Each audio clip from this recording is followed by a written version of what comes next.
I look at it, if I use the talents and capabilities I happen to have been given to the best of my ability, I think there is a power greater than I am that will certainly see that I am taken care of if I do my part of the bargain.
Godspeed, John Glenn.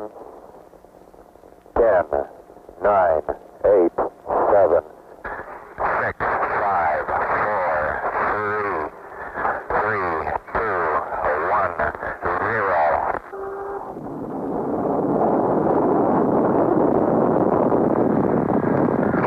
Roger, the clock is operating. We're underway. Loud and clear.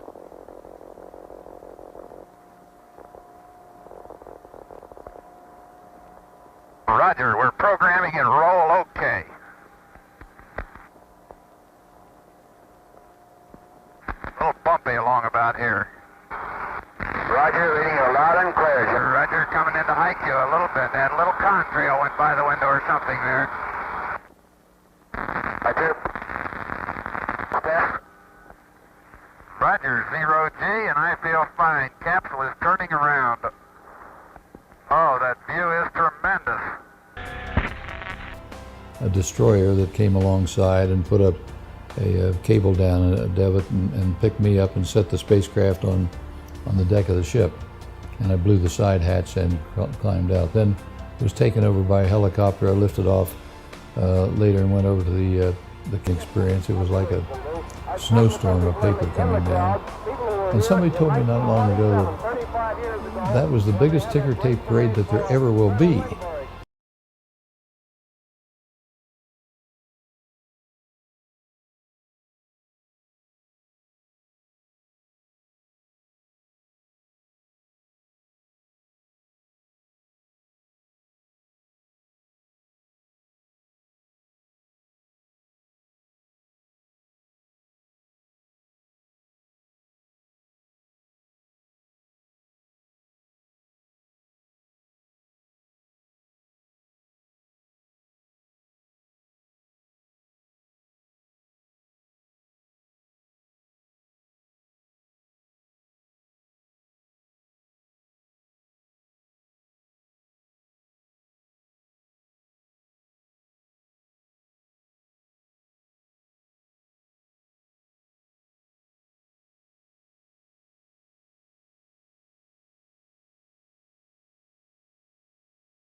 I would believe you could lower your body core temperature with that isolation. Really cold. Oh yeah, it's a noticeable difference than the flight is.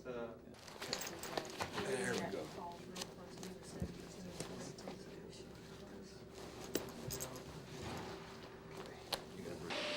T-minus 15.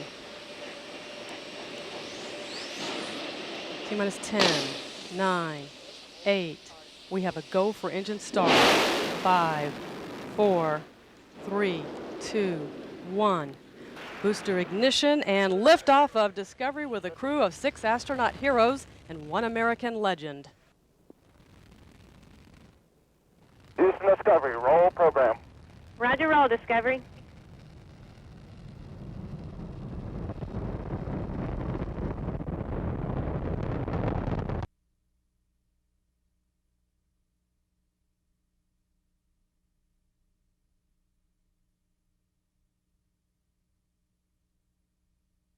.413 TER plus 0.002 P 11.413 C and FE 000. Help us understand the hows and whys of muscle protein buildup and breakdown. And John processed a number of the samples for us. Another example of the very many experiments is this one, in which we studied the production of small quantities of a material called aerogel, which is a very good isolate.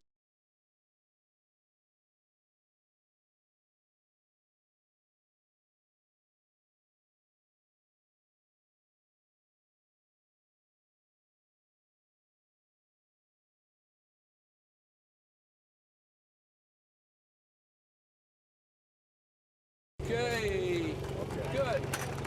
Very good. Slide over a little bit. Good. Good to see you. Okay, good.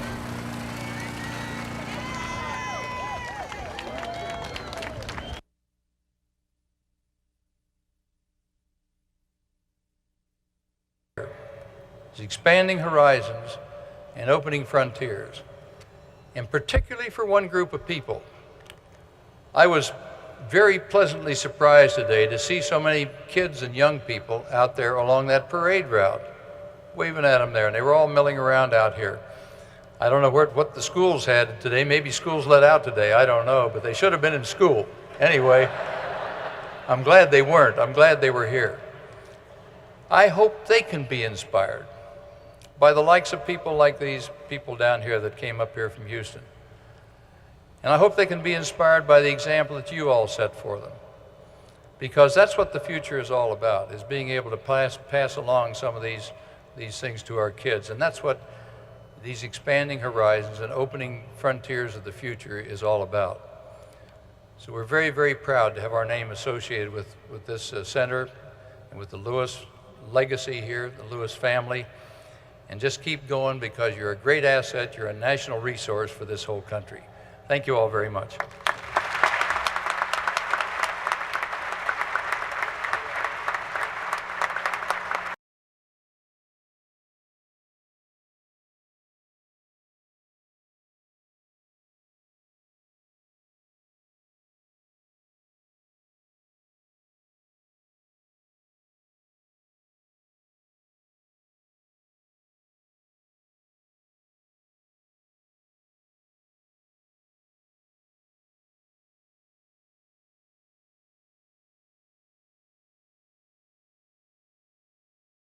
And the very first Ohio astronaut was born in Cambridge. He has logged nearly 9,000 hours of flying time, approximately 3,000 hours in jet aircraft. On February the 20th, 1962, he piloted the Mercury Atlas 6 Friendship 7 spacecraft on the first manned orbital mission of the United States, where he completed a successful 3-orbit mission around the world. More than 35 years later, Senator Glenn returned to space aboard Space Shuttle Discovery for a 9-day mission that orbited the Earth 134 times, traveling 3.6 million miles.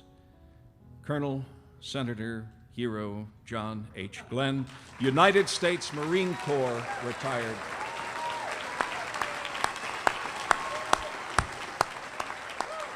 Ladies and gentlemen, your Ohio astronauts. It can go two ways, you know. If a whole thing turns out to be sort of a flop, well, you can say, well, they just wanted me to be honorary chair, and that was that. On the other hand, if it turns out to be a very nice, very good event, you really can take credit for a lot of it, even though you didn't do a whole lot. So I'm taking a lot of credit for this tonight. This is a great event. I'm enjoying it very much.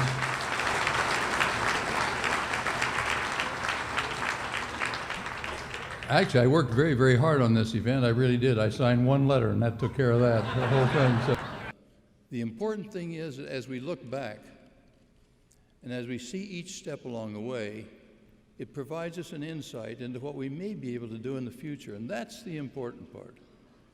Not to honor me because it was 50 years ago or anything else, but what can we do to use these as stepping stones to other things that are going to happen down the line? And that's what will help this country of ours move forward. If we can encourage our young people to be interested in these things and to be interested in our country and willing to serve, then we'll have an even brighter future than we've had in the past. Thank you.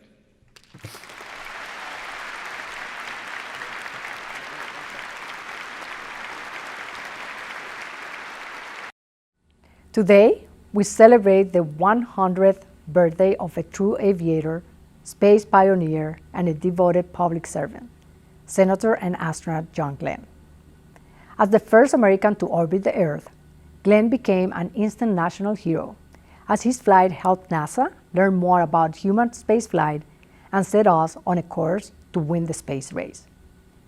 36 years later, Senator Glenn flew once again on Space Shuttle mission STS-95 to learn about the effects of spaceflight on the aging process. He also dedicated his later years to educating and working with students at The Ohio State University.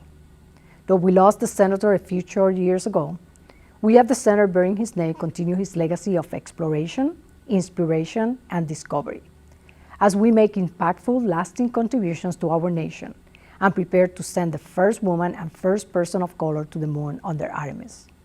Godspeed, John Glenn, and happy 100th birthday.